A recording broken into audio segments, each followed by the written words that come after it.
सभी देशवासियों को स्वतंत्रता दिवस की हार्दिक हार्दिक शुभकामनाएं, बधाइयाँ। आज हम आज़ादी की 75वीं वर्षगांठ मना रहे हैं। 15 अगस्त सन 1947 को हमारा देश आज़ाद हुआ। लगभग 200 साल की लंबी गुलामी के बाद हम आज़ाद हुए और इस आज़ादी के लिए हमारे देश के कई लोगों ने कुर्बानियाँ दी, तब जाकर हमें यह आज़ादी मिली। हमें अपनी आज़ादी को बनाए रखने के लिए अभी कई प्रयत्न और किए करने हैं। इन 75 सालों में हमारे देश ने शून्य से लेकर शिखर तक तरक्की की है। कई ऐसे काम हुए देश में जो पहली बार हुए, और जब अंग्रेज हमारे देश से गए थे उस समय देश की आर्थिक स्थिति भी काफी खराब थी। बंटवारा अलग हो चुका था, देश में सांप्रदायिक तनाव फैला हुआ था। ऐसी स्थिति में देश के प्रधानमंत्री श्री जवाहरलाल नेहरू ने देश की बागडोर संभाली और देश को एक सही पथ पर आगे बढ़ाया। उनका एक विजन था कि देश में जो गरीबी व्याप्त है उसको हटाना है और देश को विकास के पथ पर आगे ले जाना है। इसके लिए उन्होंने समाजवाद के साथ साथ औद्योगिकरण को भी प्रोत्साहित किया। देश में कई बड़े बड़े कारखाने स्थापित किए गए जिससे कि भारत के लोगों को रोजगार प्राप्त हो और जो वस्तुओं की हमें आवश्यकता है वो हम घर पर ही उत्पादित कर सकें। उससे पहले सुई से लेकर के कपड़े और अन्य बहुत सारी सामग्री हैं जो इंग्लैंड से या विदेशों से भारत आई। तब आजादी के बाद हमने देश में ये बनाना चालू करा।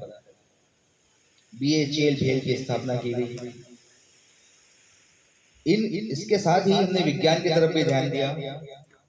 भाभा एटॉमिक रिसर्च सेंटर की स्थापना हुई, इसरो बनाया और वर्तमान स्थिति में जो व्यक्ति इस बात पर सवाल उठाते हैं कि पिछले 75 साल या 70 साल में देश में क्या हुआ, तो मैं ये कहना चाहूँगा कि आज भारत या देश जिस स्थिति में है वो पिछले 70-75 साल की ही देन है। IIT IIM की स्थापना 1950 के आसपास ही हो गई थी।